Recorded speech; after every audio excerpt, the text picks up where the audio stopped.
우리 함께 말씀을 보도록 하겠습니다. 요한복음 14장 1절부터 15절까지 말씀인데 오늘은 그냥 말씀을 나누면서 여러분들 말씀 속에서 계속 나누도록 하겠습니다. 지난 주 설교에는 요한복음 13장 후반부를 공부하면서 예수님을 부인한 베드로 얘기를 함께 보았습니다. 예수님을 부인한 베드로, 그를 디베라 바닷가에서 만나셔서 회복하시는 예수님의 그 감동적인 스토리를 우리가 보았습니다. 그 장면을 우리가 만났습니다. 왜 만났다고 얘기하는지 아시겠죠? 우리가 만나는 것이 중요합니다. 그 계속적인 실수, 연약함이 많은, 그래서 낙심해서 다시는 하나님의 사역의 부르심에 돌아올 수 없을 수도 있었던 베드로라는 한 인생을 회복하시는 예수님의 사랑이, 우리가 그 메시지를 함께 나누면서 그 메시지가 마치 나를 회복하시는 하나님의 사랑을 우리가 느꼈습니다. 그렇기 때문에 우리가 그 감동적인 장면을 만났다고 이렇게 나눴습니다. 13장에서 베드로가 예수님을 3번 부인할 거라고 예언하시면서 예수님께서는 그와 그 제자들에게 14장 1절에서 너희는 마음에 근심하지 말라. 하나님을 믿으니 또 나를 믿으라. 이렇게 말씀하셨습니다. 1차적으로는 부인하게 될 베드로에게 말씀하신 것이었죠. 베드로야, 근심하지 말라. 내가 나를 부인하는 실패, 그가 예수님을 부인하게 된 5가지 이유에 대해서, 그 이상도 있겠지만 5가지만 그게 저희가 포인트를 봤는데, 그런 너가 실수할 수밖에 없는 삶을 살았으나, 하지만 너가 스스로를 회복하는 것이 아니라 내가 너를 회복할 것이다. 내가 너와 있으니 근심하지 말라, 이렇게 말씀하신 것이었고, 2차적으로는 예수님께서 떠나시겠다고 말씀하실 때 제자들이 얼마나 놀랐겠습니까? 얼마나 근심에 빠지겠습니까? 그들에게 위로의 말씀을 하시는 것입니다. 내가 떠나나 떠나는 것이 아니다 라고 말씀하시는 것이었습니다. 그래서 오늘 14장 1절부터 시작해서 예수님께서 떠나신다는 말씀을 하시는 이때에 우리에게 개인적으로 하나님께서 하시고자 하시는 말씀은, 우리가 늘 근심하는 습관이 있는 사람들인데, 우리 찬양하면서도 원수가 두려움의 영으로 우리를 공격한다는 멘트를 우리 전사님이 해주셨는데, 우리 인생에는 항상 근심하는 습관이 있고 두려워하는 습관이 있습니다. 그런 우리를 향하여서 근심하지 말라라고 권고하시는 것입니다. 지난 한 주간 동안은 얼마나 또 많은 근심을 하셨습니까? 우리는 주님을 알아가면 알아갈수록 그 근심의 횟수나 정도가 줄어들겠지만 여전히 근심하는 사람들입니다. 저는 무슨 근심을 했겠습니까? 지난밤에 내일 설교를 잘할까? 그래서 토요일날은 아무리 태어나려고 해도 토요일날은 잠을 잘 못 잡니다. 그런 저 같은 연약한, 아무리 하나님께서 말씀하셔도 잘 못 알아듣는 베드로보다 조금 더 못한 저를 향하여서 예수님께서 근심하지 말아라. 내가 너와 함께 있을 거니 근심하지 말아라. 그 말씀이 또 있기 때문에 제가 나와서 부족한데도 설교하는 것입니다. 성경에는 두려워 말라는 말씀이 몇 번 나온다고요? 딩동댕 여러 번 나옵니다. 네, 저명한 분의 통계해본 것에 의하면 366회가 두려워 말라라고 나온다고 그렇게 말씀하십니다. 거의 그렇게 성경학자들은 동의하는데, 뭐 동의어나 이런 것들 보면 더 있을 수도 있겠습니다. 그러면 왜 성경에서 366회나 두려워 말라는 말을 했을까라고 하면서 많은 또 성경학자들 생각하기를 윤년까지 합쳐서 1년에 366일 동안 매일매일 한 번씩 상고하라. 근심하고 두려워할 수밖에 없는 습관을 가진 나의 연약한 체질을 가진 내가 하루를 시작할 때 두려워 말라. 근심하지 말라. 내니 두려워 말라. 너 어제 또 화냈니? 너 어제 또 실패했니? 괜찮다. 내니 두려워 말라. 오늘 하루 네가 새로운 비즈니스 딜을 해야 되니? 두려워 말라. 이렇게 주님께서 우리에게 말씀하시는 음성을 꼭 들어야만 우리는 살 수 있다는 것입니다. 그렇지 않으면 우리는 두려움에 잡혀서 죽는 하루를 살게 되는 것입니다. 그래서 그 사람은 사는 게 아니라 매일매일 죽는 거죠. 그렇죠? 우리는 주님 안에서 생명을 가지고 살아야 되는데 우리가 생명을 가질 수 있는 한 가지 방법은 14장 1절을 외우는 것밖에 없습니다. 내니 두려워 말라. 근심하지 말라. 너희 마음에 근심하지 말라는 하나님의 말씀, 예수 그리스도의 평강을 향한 초청의 말씀이 내 안에 들어올 때 우리가 하루를 생명 가운데 살 수 있는 것입니다. 아멘. 그래서 14장에는 근심하지 말아야 할 두 가지 이유에 대해서 말하고 있는데 본문을 읽기 전에 미리 말씀드리는 것입니다. 첫 번째는 2절과 3절에 나와 있습니다. 내 아버지 집에 거할 곳이 많도다. 그렇지 않으면 너희에게 일렀으리라. 내가 너희를 위하여 거처를 예배하러 가노니 가서 너희를 위하여 거처를 예배하면 내가 다시 와서 너희를 내게로 영접하여 나 있는 곳에 너희도 있게 하리라. 예수님께서 떠나시는 이유에 대해서 제자들에게 말씀하시는데 떠나는 이유가 너희를 위해서 거처, 처소를 준비하고 준비가 다 되면 다시 와서 너희를 그 처소로 데리고 가겠다라고 말씀하시는 그 장면인데 바로 우리가 근심하지 말아야 할 이유는 주님께서 나를 위하여 나의 미래를 위하여 내가 영원히 살 거처를 위하여 준비하시고 계시다는 것 때문에 우리가 근심하지 말아야 합니다. 저같이 집 없는 분들 있으신가요? 있으시죠? 몇 분 있으실 겁니다. 괜찮습니다. 이 땅에선 집 없어도 괜찮습니다. 우리를 향한 주님이 계획하신 집에 대해서 오늘 설교 중에 여러분들과 나눌 것입니다. 어마어마한 맨션이 준비되어 있습니다. 그러니까 우리가 이 땅에서 있는 거 없는 것 가지고 내가 하는 비즈니스의 사이즈와 성공, 실패의 어떤 결과에 따라서 내가 낙심하고 실패할 필요가 없습니다. 우리 인생은 풀과 꽃처럼 한순간에 사라져버릴 것이기 때문입니다. 내가 쌓아놓은 것, 그것은 아무것도 아닌 것입니다. 하나님 나라에 주님께서 쌓아주고 계시다는 것, 놀라운 것입니다. 두 번째 이유는 오늘 본문에서 다루지 않고 27일 날 수요일 날 여러분과 함께 나눌 본문이지만 16절과 18절에 나와 있습니다. 두 번째 이유는 16절 내가 아버지께 구하겠으니 그가 또 다른 보혜사를 너에게 주사 영원토록 너희와 함께 하시리라 말하고 있습니다. 18절엔 내가 너희를 고아와 같이 버려두지 아니하고 너희에게 오리라 라고 말씀하십니다. 예수님께서 떠나시는 것이 아니고요. 예수님께서 또 다른 보혜사, 예수님 그분께서 카운셀러이시고 그분께서 컴포터이셨는데 그것이 보혜사란 뜻인데 항상 옆에서 계신 파라클레토스, 옆에서 도우시는 분이셨는데 예수님께서 가시지만 예수님의 영이신 보혜사 성령님께서 오셔서 내가 너와 함께 계속 있을 거라는 거예요. 자기들의 눈에는 안 보이니까 떠나는 것 같지만 실상은 예수님께서 말씀하십니다. 내가 떠나는 것이 아니다. 곧 오리라 말씀하시면서 내가 너희를 고와 같이 버려두지 않겠다. 오늘 준비한 설교 본문 아닙니다. 이 땅에 많은 사람들이 고아의 영을 가지고 살아갑니다. 특히 한국 문화는 고아의 영을 가진 사람들이 너무 많습니다. 아버지는 있으나 아버지가 없어요. 어머니는 있으나 어머니는 없어요. 그런 배경에서 자란 분들이 많으시고 한국 문화 안에는 정말 부성이 부재되어 있습니다. 따뜻한 부성이 부재되어 있습니다. 그래서 한국 사람들에게 정말 문제가 뭐냐면 고아의 영이라는 거예요. 외로워하고 있다는 거예요. 계속 거절감을 느끼고 있다는 거예요. 그런 우리를 향하여서 18절에서 말하기를 내가 너희를 고아와 같이 버려두지 아니하겠다 말하고 있습니다. 성령님이 오시면 우리는 결코 외롭지 않을 것이다. 우리는 결코 혼자 싸우는 것이 아니다라고 주님께서 말씀하시는 것이죠. 그렇기 때문에 예수님께서는 내가 떠나나 두려워하지 말라, 근심하지 말라. 오히려 계속 나오는 성경 구절에서는 뭐라고 말하면 내가 떠나는 것이 오히려 너에게 유익이니라 이렇게 말씀하고 계십니다. 그래서 두 가지 이유에서 우리가 근심하지 말아야 된다라고 우리 본문에서 말씀하고 있는 것입니다. 더 앞으로 나아가서 오늘 본문의 가장 중심이 되는 내용을 한번 보도록 하겠습니다. 오늘 본문의 가장 중심이 되는 메인 아이디어는 예수님께서 우리가 거할 집을 준비하러 가신다라는 것입니다. 너희를 위한 거처를 예배하러 가신다라고 3절에 말씀하고 있습니다.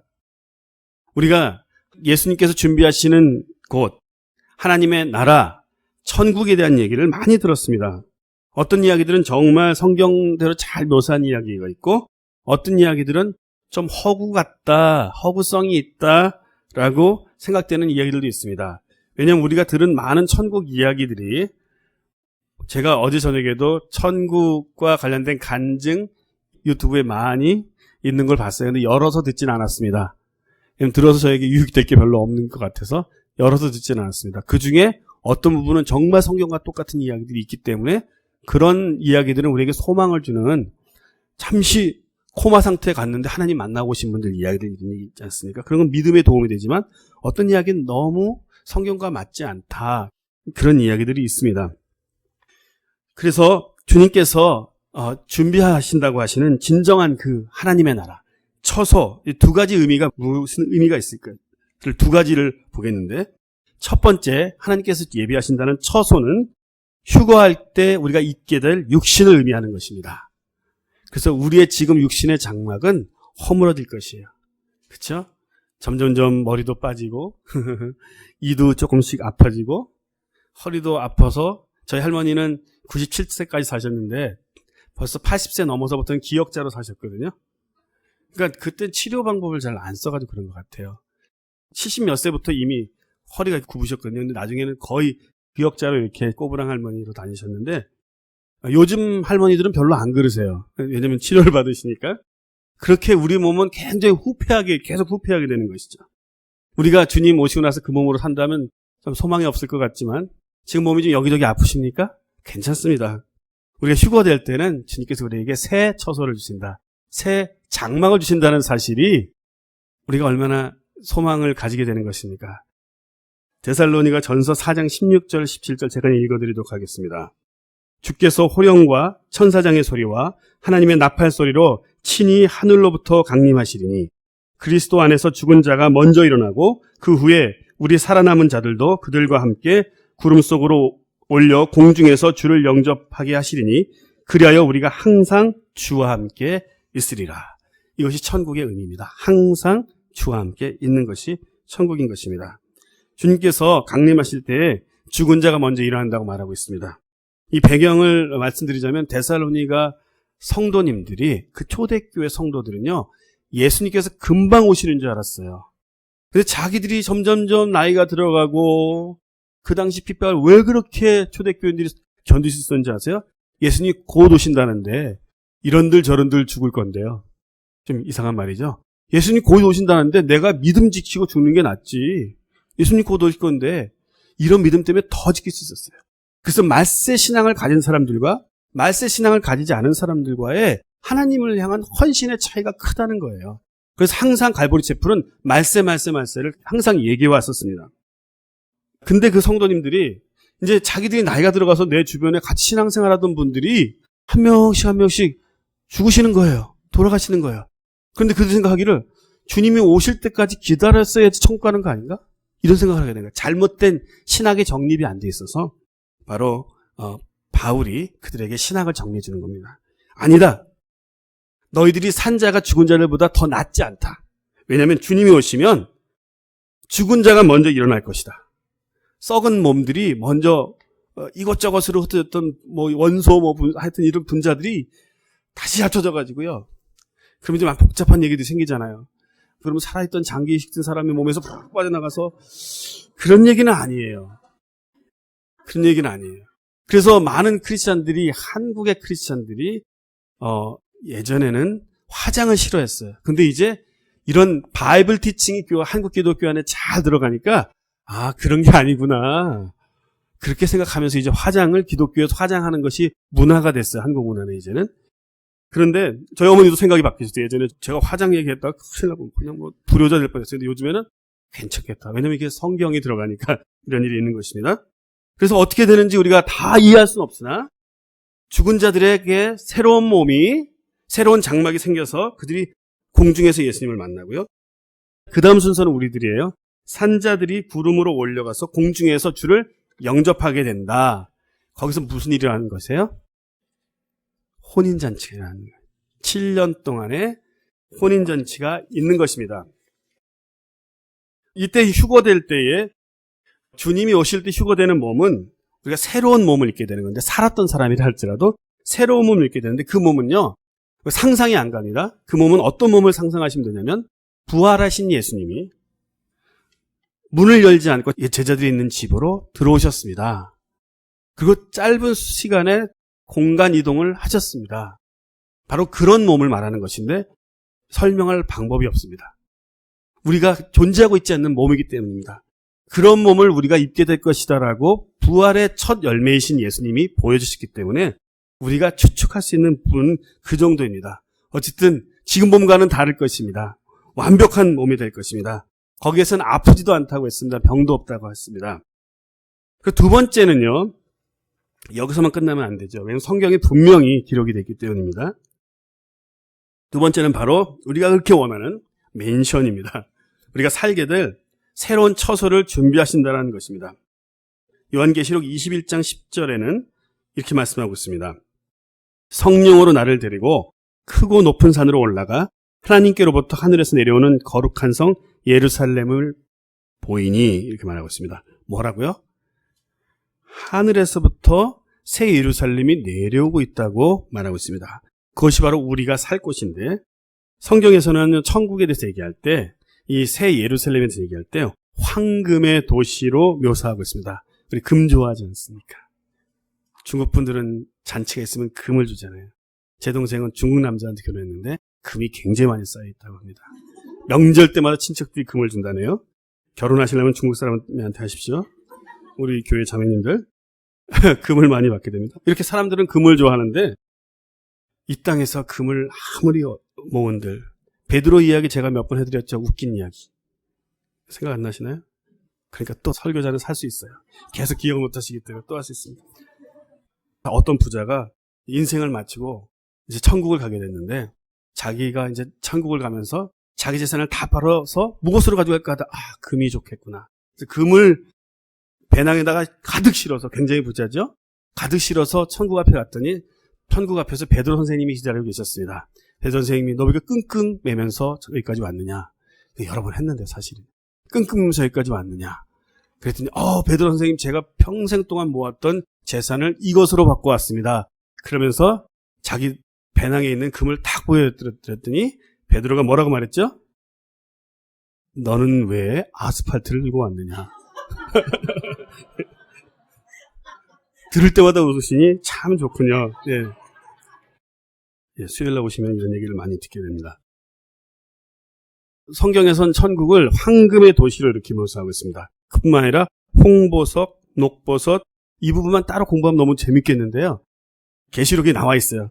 에메랄드, 사파이어 이런 거예요. 이런 걸로 막 집들이 만들어져 있다는 거예요. 엄청난 메테리얼들이죠.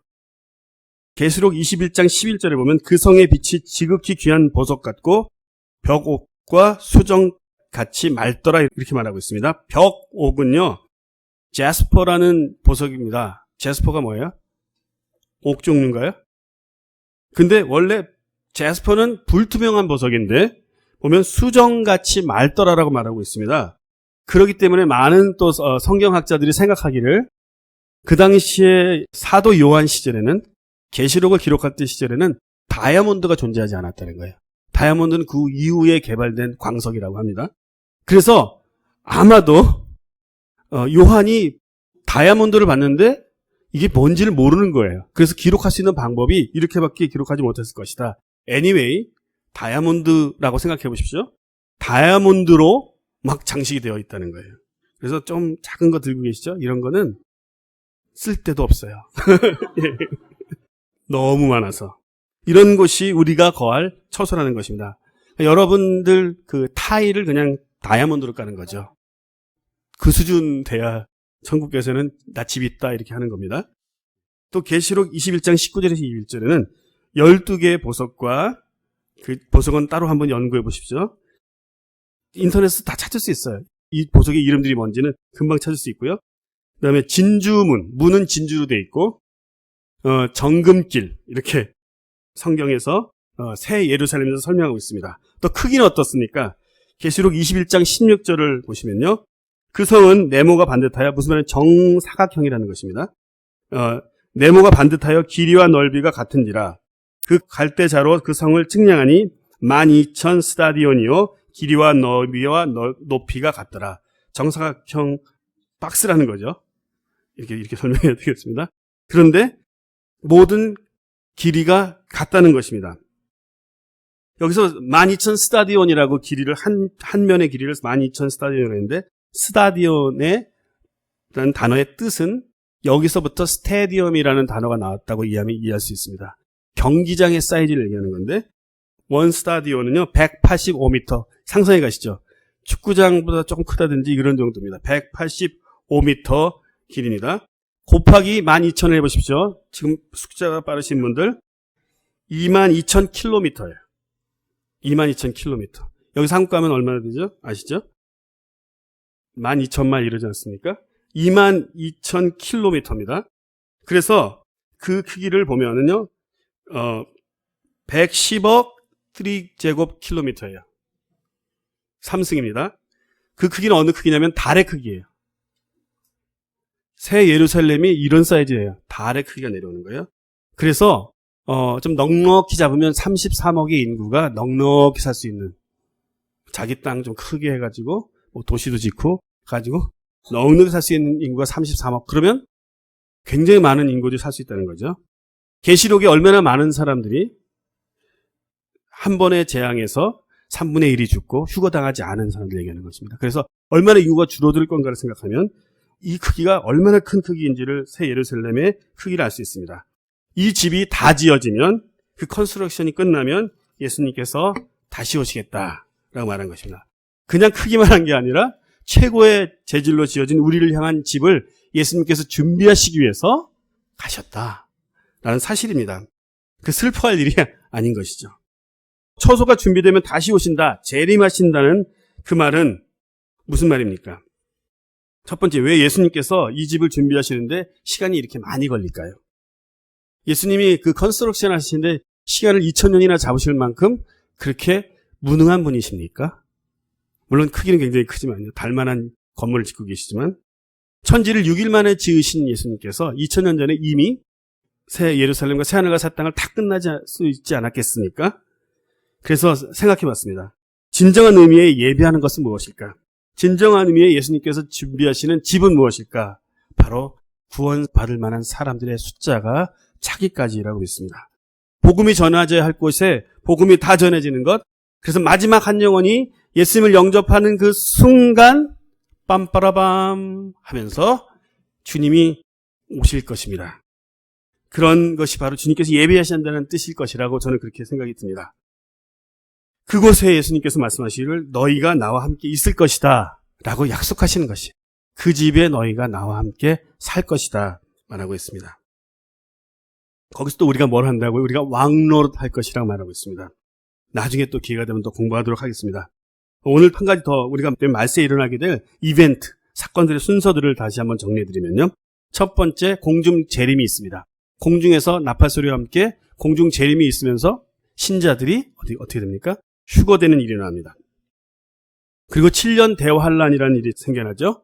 적그리스도가 출현하고 적그리스도의 철권 통치 그리고 지구의 재앙 이런 것들이 있는 7년 대환란. 전 3년 반은 그래도 견딜만 하다면 후 3년 반은 도무지 견딜 수 없는 그런 철권 정치, 핍박, 통치 이런 것들이 있는 7년 대환란이 있습니다. 그리고 7년 대환란 마지막 끝에 아마게돈 전쟁이라는 것이 있어서 아마게돈 전쟁이 있는데 그 전쟁을 예수님의 세력이 승리하는 것, 그것에서 이제 그 사건이 끝나면서 새하늘과 새 땅, 굉장한 그 디스트럭션이라는 거예요. 베드로 전서에 보면요, 모든 땅이 두루마리처럼 휘말려버릴 정도로 완전히 청소돼 버린다. 이 정도의 일이 일어나는 것입니다. 그리고 베드로후서 3장 10절입니다. 참고로 땅이 두루마리처럼 말릴 것이다. 그곳에 새 예루살렘이 이 땅에 내려오는 것입니다. 그런 일이 있지 않으면, 그렇게 이 땅이 두루마리처럼 말릴 정도로 청소되지 않으면 이 정도의 사이즈의 예루살렘이 내려올 수 있는 곳이 없는 거죠. 엄청난 사이즈의 것이 내려오는 것입니다. 예루살렘에서 시작해서 이라크 정도까지의 사이즈라고 합니다. 그 정도의 성이 내려오는 것입니다.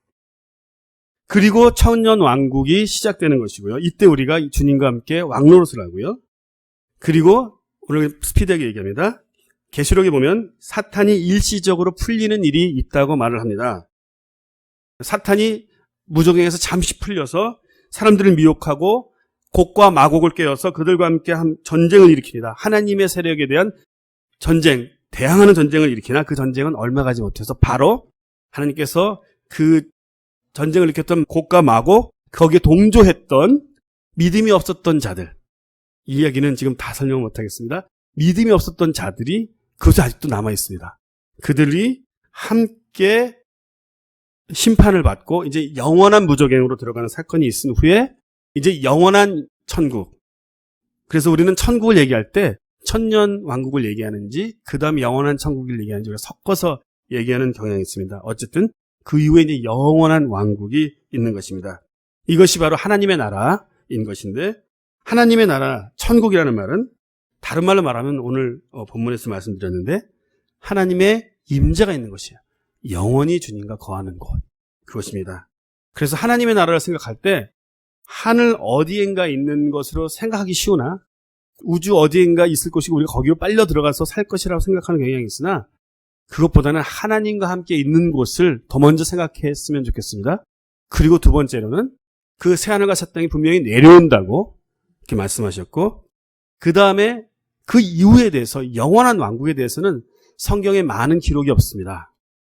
그래서 그 왕국이 이 지구에서 생겨난 새 하늘과 새 땅에 생겨난 새 예루살렘에서 1000년이 있은 후에 곡과 마곡의 전쟁이 다시 한번 일어나고 반역이 일어나고 그들을 무정에 넣은 후에 우리가 다른 곳으로 가는지 이곳에서 영원한 천국이 있는지 성경에 많은 기록이 없어요. 그러므로 많은 간증들이 나오는데 그러면서 모든 간증이 틀렸다고 말할 수도 없고 우리가 알 수 있는 것은 굉장히 미약합니다. 왜 그렇게 하셨을까요? 주님께서 미스테리로 남겨주셨다고 믿습니다. 그래서 미스테리로 남겨주셨기 때문에 우리가 많은 얘기하지 않는 것이 좋다고 생각이 듭니다. 우리가 추측은 할 수 있으나 그것을 너무 디테일하게 내 생각이 이렇다라고 말할 필요는 없다고 생각이 듭니다. 예, 또 주님께서 우리를 위한 처소를 예비하신다는 두 번째 의미를 좀 보도록 하겠습니다. 첫 번째는 뭐였죠? 우리가 휴거할 때 입게 될 새로운 장막, 그리고 우리가 영원히 살게 될 새 예루살렘에 대해서 얘기했습니다. 두 번째, 우리를 위한 처소를 예비한다는 의미는 구속사의 완성을 얘기하는 것입니다. 우리 구속사 이런 얘기를 많이 들었어요. 성경을 여러분들이 보실 때에 하나님의 구속의 역사로 성경을 보셔야만 건강한 해석이 나옵니다. 거기에 모든 것이 있습니다. 그것을 위하여 예수님께서 오신 것이고 그것을 완성하신 일을 십자가에서 하셨고 부활하셨고 그리고 지금 가셔서 우리를 위한 새 처소를 준비하고 계시다. 이것이 구속사에 대한 완성의 스토리입니다. 그 생각할 때 우리가 무엇을 보게 되냐면 첫 번째 하나님께서 우리를 위해서 허락하셨던 파라다이스가 있습니다. 그게 뭔지 아십니까? 하나님께서 첫 번째 우리에게 주셨던 파라다이스, 인류를 위해서 주셨던 파라다이스, 에덴 동산입니다. 첫 아담이 바로 인간의 대표인 첫 아담이 불순종을 하였습니다. 그곳에서. 첫 아담이 에덴에서 불순종했습니다. 그것으로 해서 인간에게 주었던 축복들, 우리가 누릴 수 있는 풍성함을 우리가 놓쳐버린 것입니다. 에덴에서 하나님의 명령은 어떤 거였습니까? 생육하고 번성하라. 또 한 가지는요, 통치하라. 나와 함께 코룰러로 이 땅을 다스리라는 그런 명령이었습니다. 그런데 우리가 하나님께 순종하지 않고 사탄에게, 뱀에게 순종함으로 하나님께서 우리에게 주신 코룰러의 신분을 상실하게 된 거예요. 이 땅의 권위, 이 땅을 다스릴 권위를 뱀에게 줘버리게 된 것입니다. 그래서 이것으로 실패했기 때문에 우리가 fallen world라고 타락한 세상에서 우리가 살면서 고통을 받는 것입니다. 그래서 이곳에서 많은 오염이 있고요.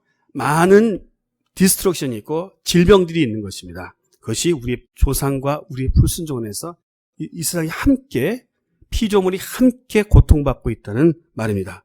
그런데 무슨 일이 일어난다고 하는 것이냐면 예수님께서 가셔서 너희를 위한 처소를 예비한다는 것은 너희를 위하여 에덴을 회복한다라는 말입니다. 둘째 아담이신 예수님께서 순종하여서 우리를 위한 모든 축복과 우리를 위한 주님께서 주신 것을 회복하신다는 것이죠. 새 예루살렘을 회복하신다. 새 에덴을 회복하신다라는 것입니다. 그곳에는 슬픔도 없고 고통도 없고 질병도 없는 곳입니다. 다툼과 경쟁이 없는 곳이고 서로 사랑하면서 주님을 찬양하는 그런 곳인 것입니다. 그것은 우리의 코룰러의 신분이 회복될 것입니다. 실패하였던 우리를, 에덴에서 실패했던 우리를 두 번째 에덴에서 우리를 회복하실 예수님의 사역이 준비되고 있다는 것입니다. 우리는 계속 회복하시는 예수님의 사역에 대해서 묵상하게 되고요. 거기에 소망이 있는 것입니다. 우리에게 소망이 있는 것이 아니라 예수님께 소망이 있는 것입니다. 예, 그래서 다음 구절을 한번 보도록 하겠습니다. 4절부터 6절까지 말씀입니다. 4절 6절입니다. 내가 어디로 가는지 그 길을 너희가 아느니라. 도마가 이르되 주여 주께서 어디로 가시는지 우리가 알지 못하거늘 그 길을 어찌 알겠사옵나이까. 예수께서 이르시되 내가 곧 길이요 진리요 생명이니 나로 말미암지 않고는 아버지께로 올 자가 없느니라. 이렇게 말하고 있습니다. 한 구절 더 읽겠습니다. 그 연결되는 구절인데 7절부터 9절입니다. 너희가 나를 알았더라면 내 아버지도 알았으리로다.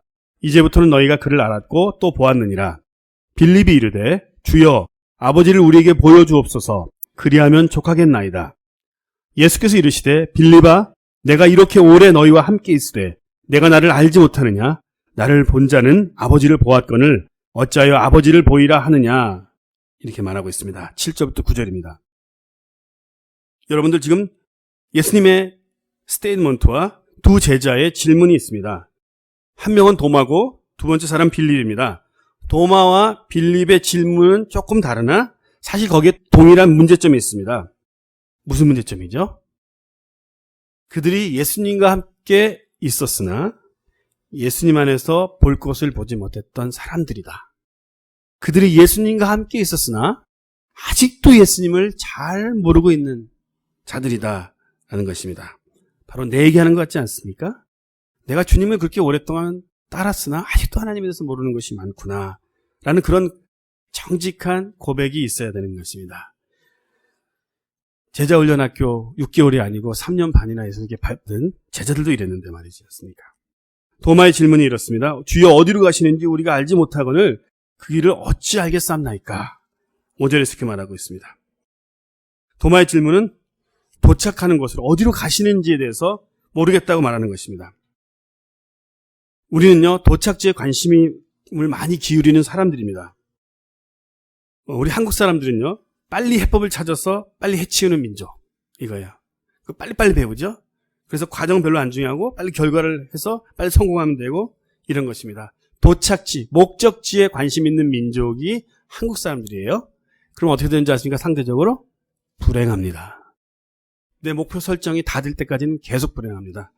근데 그 행복이 진정한 행복인지 모르겠지만 제가 살고 있는 또 다른 나라인 멕시코 사람들은 그 과정이 하루하루가 중요해요. 돈이 없어도 일단 모든 집엔 정말 돈이 없어도 밥 먹을 게 없어도 모든 집에 다 TV 수상 위성이 있어요. 디시 있죠, 디시. 처음 와서 신기했어요. 저 학구방 같은 집에 왜 저게 있을까? 한 달에 160페소. 저거 있으면 밥을 좀 더 사 먹으면 될 텐데 하루하루 즐기는 거예요. 오늘 TV를 보고 축구를 꼭 봐야 되니까. 이렇게 되는 거예요. 근데 그들의 삶을 보면요. 먼 미래를 생각하지 않아서 행복해요. 제가 말하는 그 행복이 진정한 행복인지는 잘 모르겠으나 상대적으로는 그래요. 근데 한국 분들은 너무 목표 달성이 커가지고요. 목표가 커가지고요. 거기에 이르기까지는 아직 나는 행복한 거 아니에요. 근데 이거는 성경적인 게 아니에요. 내일 일은 난 몰라요. 이렇게 살아가야 되는 것입니다. 내일 일에 대해서 너무 생각하지 마십시오. 오늘 하루를 다 쓰자 그런 얘기는 아니고요. 쓰실 거 있으면 저 주시고 그런 의미가 아니라 오늘을 행복하게 사는 것을 하나님께서 원하신다. 내일 일 걱정하지 마세요. 알았죠? 지금 또 오늘 저녁 음식 뭐 할까 이 생각 걱정하시는 부인들 그냥 지금을 주님 앞에서 즐기십시오. 그것이 하나님의 뜻입니다. 그래서 우리 목적지 도착지가 아니라 주님께서 지금 길에 대한 얘기를 하셨는데 저는 그렇게 적용해 봤습니다. 그 내용만 있진 않죠. 주님께서는 그 뒤에 말하기를 내가 길이요 진리요 생명이라 그 말씀하셨죠. 바로 과정 안에서 주님과의 동행을 더 중요시 여기기를 원한다. 그리고 우리가 과정을 한다면 도착지를 아는 것과 일반이다 라는 의미입니다. 내가 과정을 즐기면 내 도착지는 뻔하게 성공이다 라는 것이죠. 주님과 그 길을 가면서 길이신 주님을 누리라 라는 것입니다. 거기에 모든 초점이 있습니다. 제가 내적 치유 강의하면서 그런 얘기 했어요. 내적 치유가 자기가 40년 동안 상처받은 사람이면 아마 40년 동안 치유돼야 합니다. 그러면 80살에 치유가 다 돼? 그러면 너무 절망적이잖아요? 그런데 그렇게 볼 것이 아니라 주님과 동행하는 치유의 여행이라면 이쪽에 라고 그런 말씀을 나눴습니다. 기억하시죠? 시험 본다고 했습니다. 주님과 함께 동행한다는 거에 초점이 있습니다.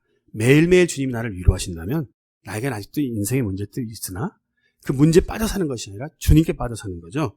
그래서 주님께서 내가 길이라고 말씀하신 거예요. 나를 통해서만 아버지께로 갈 수 있는데 그 길도 중요하다는 거예요. 어쩌면 길이 더 중요할 수 있지 않겠습니까? 매일매일의 삶 속에서는 그렇습니다. 길이신, 진리신, 생명이신 그분 자체가 우리의 목적지가 되어야 되는 것입니다. 아멘. 예수님은 목적지이시자 과정인 것입니다. 그분이 우리의 목적지가 되어야 되는 것입니다. 그래서 우리가 죽어서 천국 가는 것 생각하기보다 지금 주님과 동행하는 천국을 누려야 되는 것입니다. 인생이 힘겨울 때 주님 빨리 오시면 좋겠다. 근데 그거 좋은 얘기예요. 그래서 주님께서 우리 삶에 고통을 주시는지도 몰라요. 허락하시는지 몰라요. 그렇지만 아무도 천국 가려고 안 해요. 이 땅이 천국인데 어디 가겠어요. 그렇죠? 그런데 인생이 어렵기 때문에 우리가 천국 생각을 하는데 하지만 동기가 좀 바라야 합니다. 인생 힘겨울 때 하나 죽는 생각하고요. 그렇죠? 빨리 천국 갔으면 좋겠다. 그 말 안에 숨겨져 있는 잘 좋지 않은 동기들이 있다면 그런 생각들이 아니어야 된다는 것입니다. 오늘을 천국같이 누릴 수 있다고 하나님께서 우리에게 말씀하셨습니다. 그 해답이 이제 27일 수요일날 나오겠지만 보혜사 성령께서 우리에게 날마다 삶을 천국같이 살도록 도우신다. 그것입니다. 여러분들 중에 혹시 성령 체험하지 않으신 분들이 있으십니까? 아직 교회는 오래 다녔으나 내가 성령 세례 안 받은 분들이 있으십니까? 성령이 누군지 잘 모르시는 분이 있으십니까? 성령의 권능과 능력이 뭔지 아마득한 분들이 있습니까? 아마득. 까마득. 예. 할렐루야. 예. 예전엔 내가 성령 충만했으나 드라이해서 지금 잃어버린 분들이 있습니다.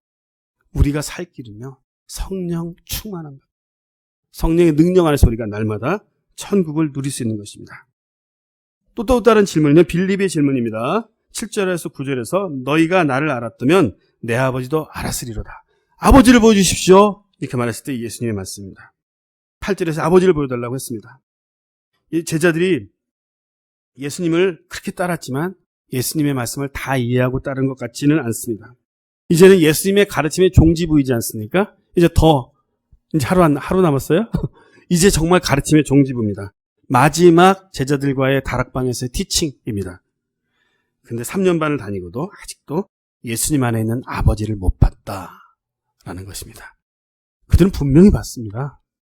그들은 순간순간 광풍을 멈추게 하시는 신이신 예수님을 봤어요. 하나님의 아들이신 예수님을 봤어요.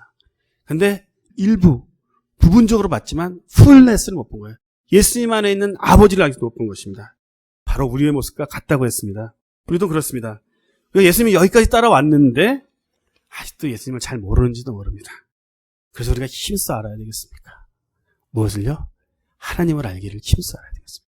그분의 성품과 그분의 신실하심과 그분께서 일하는 방법과 말씀 마지막 때 하나님께서 하신 일들과 말씀을 통해서 우리가 하나하나씩 알아가고 기도를 통해서 하나님과 교제를 통해서 하나님을 점점 알아가는 것이 필요하겠습니다. 그래서 우리가 엉뚱한 질문을 하지 않는 사람이 되어야 되겠습니다. 그래서 우리가 기도가 이래야 되겠습니다. 주님 더 알기 원합니다. 주님 그리고 주님의 생각을 더 이해할 수 있는 그러한 영성을 가진 내가 되기를 원합니다라고 말해야 되겠습니다. 이제 마지막 포인트입니다. 12절부터 14절 말씀입니다. 눈으로 12절과 14절을 보시면서 따라오십시오. 나를 믿는 자는 나의 하는 일을 저도 할 것이요 라고 이렇게 말하고 있습니다. 이 말씀은 현대 기독교 안에 던져야 될 큰 질문입니다. 정말 이 말씀은 엄청난 말씀입니다. 정말 현대 기독교가 예수님을 믿음으로 예수님께서 하신 일을 하는 자들인가? 그리고 후에 말하기를 또한 나보다 더 큰 일도 할 것이다라고 말한 그 일을 현대 기독교가 하고 있는 것인가? 정말 우리는 예수님의 일을 하고 있는 교회입니까? 질문해 봐야 합니다. 그리고 예수님이 관심 있는 곳에 시간과 에너지와 재정을 쓰고 있는 나 개인과 교회입니까? 질문해 봐야 되겠습니다. 그리고 우리가 항상 평생 동안 질문해야 되는 건 정말 예수님의 관심은 어디에 있을까? 오늘 예수님의 관심은 어디에 있을까에 내 마음과 초점이 있어야 되겠습니다. 그렇게 할 때에 우리가 그런 마음을 가지고 예수님을 믿으면 우리 안에서 예수님께서 일하시겠다. 그런 뜻입니다. 내일이 너의 삶을 통해서 드러날 것이다. 너를 보고 사람들이 뭐라고 하냐면 작은 예수라고 말할 것이다. 우리 존경하는 선생님인 척스민 목사님을 보고 사람들이 예수님 같은 분, 예수님은 아니죠. 예수님 같은 분 말하는 것처럼 우리를 보고 어느덧 사람들이 예수님 같은 엄마, 예수님 같은 아빠, 예수님 같은 사장님, 예수님 같은 우리 회사 매니저, 이렇게 사람들이 말하게 된다는 것이죠. 우리 안에 예수님이 드러나는 것, 그 일이 우리가 예수님을 믿을 때에, 예수님의 관심이 어디 있는가를 알고 살아갈 때에 일어나는 것입니다. 그리고 말하기를 이렇게 말하고 있습니다. 그 이름으로 무엇을 구하든지 시행할 것이다. 엄청난 약속이 맞습니다. 무엇을 구하든지 시행할 것이다. 그러면 제가 몇 주 전에 설교했던 내용과 또 상치가 되는데요. 모든 것을 기도하면 이 말씀을 가지고 그 목사님 말씀하신 거거든요. 그 책을 쓴 저자는. 기억하시나요? 무슨 설교하는지. 무엇인지 당신들이 구하면 곧 이루어져야 한다라고 설교하는 것에 대해서 틀렸다고 제가 말하지 않았습니까? 그럼 여기 이 말은 또 상치되지 않습니까? 무슨 말입니까? 그 말은 무슨 말이냐면 우리가 이렇게 하나님의 마음을 담다 보면 하나님이 원하시는 기도까지 알게 되는 것입니다. 그래서 하나님이 원하는 대로 기도할 수 있게 되고 그 일이 일어나는 것을 보는 삶을 살게 된다는 그런 뜻으로 우리가 이해해야 되겠습니다. 이제 결론을 내리겠습니다. 오늘 본문을 어저께 마무리하는데 밤에 주님께서 이렇게 말씀하셨습니다. 내가 너에게 성도들을 하나님께는 내 자녀들이죠. 내 자녀를 격려하기 원한다 이렇게 말씀하셨습니다. 뭐라고 격려하기 원하신다고 말씀하셨냐면요. 우리가 한 주간 동안 예수님의 일을 하느라고 참 수고가 많으셨다고 하나님께서 말씀하셨습니다. 한 주간 동안 주님의 일을 하느라 수고가 많았다. 어떤 분들이 생각하면 내가 뭘 했을까 주님을 위해서? 근데 주님께서 우리를 다 보고 계시고요. 우리가 하는 작은 일들을 주님은 다 보시면서 그 일이 주님의 일이라고 말씀하십니다. 아멘. 내게 있어서 너무 작아서 무의미했던 일들. 이것이 정말 의미 있는 인생일까? 학생들에게 있어서는 공부한 거, 열심히 공부한 거, 나 열심히 안 했는데 그런 생각하는 분들도 있어요. 학생은 다 그렇게 생각해요. 하지만 그럼에도 불구하고 여러분들이 애쓰면서 했던 일들, 주님께서는 예수님의 일을 한 것이다. 어머님들 식사하시면서 설거지하시면서 청소하시면서 갑자기 갱년기라고 그런 거 포함해서 갑자기 우울증이 막 오고 그러지 않습니까? 내가 뭐 하면서 이렇게 사나? 그래서 주님께서 거기서 뭐라고 말합니까? 또 아이를 키우는 우리 모모 자매님처럼 아이를 키우면서 내가 지금 이 시간을 이렇게 너무 시간이 무의미하게 지난 것 같지 않을까? 이렇게 생각하는 우리가 생각하는 작은 일들에서 예수님께서 말하기를 네가 나의 일을 했다. 우리가 모든 일을 할 때 죽게 하듯이 하면 그 모든 일이 주님께는 위대한 사역인 것입니다. 하나님께서 하시는 일을 똑같이 우리가 하는 것입니다. 이렇게 주님께서 우리에게 격려하기 원하신다고 말씀 저에게 하셨습니다. 이제 우리 더 나아가서 나와 우리 교회가 이 세상을 살면서 예수님의 일을 내 삶 가운데 정말 온전히 할 수 있는 사람이 되기를 원한다라는 그런 기도가 우리에게 있어야 되겠습니다. 예수님을 위한 위대한 생각을 내가 품고 또 한 주간을 살아가야겠다. 그럴 때 그것이 작다 할지라도 주님 보실 때 위대한 일이 될 것입니다. 주님께서는 우리 그렇게 격려하시는 것입니다. 내가 너희를 위하여서 너의 미래를 준비할 것이니 너는 이 땅에서 작은 일에 충성하라는 것이에요. 아멘. 너무 큰 것 보지 마시고 이 땅에서 작은 일에 충성하면 우리 미래는 주님께 달려 있습니다. 아멘. 우리 시간에 기도하시겠습니다. 기도하실 때에 우리 삶 속에서 작은 일들에 충성하게 해주시옵소서. 우리 미래에 대해서 주님께 맡기고 그건 주님에 달려있는 것이고 나는 오늘의 삶 속에서 나에게 맡겨진 일을 기쁨으로 충성하며 모든 일을 주께 하듯이 하는 제가 될 수 있게 해주십시오. 이렇게 1분 동안 기도하시겠습니다. 우리를 예배하시는 주님, 예배하신다는 그 말씀, 나를 위해서 준비하신다는 말씀이 큰 위로가 되게 하십소서. 하나님, 우리를 위하여서 예배하신다는 주님의 말씀이, 우리를 위해서 준비하신다는 주님의 말씀이 우리 삶에 큰 위로가 되게 하여 주시옵소서. 그래서 더 이상 나를 위해서 살지 않아도 되는 그런 안정감이 있게 하시고, 나의 미래를 위해서 살지 않아도 되는 그런 평강이 있는 저희가 될 수 있도록 주님 함께 해주시옵소서. 그럴 때 우리가 작은 일에 충성하는, 나의 삶을 항상 충성함 가운데 살아가고 기쁨 가운데 살아가는 저희들이 될 수 있도록 주님께서 함께 해주시옵소서. 오늘 말씀이 주의 성령을 통해서 우리 마음 가운데 깊이 들어가도록 역사해 주시옵소서. 감사드리고 예수님의 이름으로 기도합니다. 아멘. 우리 자리에서 일어나셔서 주기도문성으로 예배를 마칠 때에 오늘 주님께 주신 말씀을 묵상하시면서 적용하시면서 찬송하겠습니다.